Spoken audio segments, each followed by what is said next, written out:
آپ کا جوش اور جذبہ اسلام آباد کو ہلا رہا ہے اور اسلام آباد میں کانپیں ٹانک رہی ہیں۔ یہ ایک چھوٹی سی غلطی ہے یار، اتنی کوئی بڑی غلطی نہیں ہے۔ اور آپ لوگوں نے اس بات پہ ویڈیو کیوں نہیں بنائی کہ ایک بندے نے خاتم النبیین کہنے کی بارہا کوششیں کی لیکن اس سے خاتم النبیین ادا نہیں ہوا۔ جس بندے کی ایج 60 ایئر اولڈ ہو اور 60 سال اس نے اپنے زندگی کے ویسٹ کر دیے ہوں اور اس سے خاتم النبیین ادا نہیں ہوا، اس کے بارے میں ویڈیو کیوں نہیں بنائی؟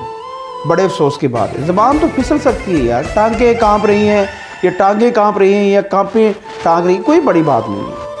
یہ ایک چھوٹا سا ورڈ ہے۔ مین چیز ہے خاتم النبیین۔ ہمارا یقین ہے کہ نبی اکرم صلی اللہ علیہ وسلم کے بعد کوئی نبی نہیں آئے گا۔ یہ لفظ صحیح طریقے سے ادا ہونا چاہیے تھا۔ اللہ حافظ۔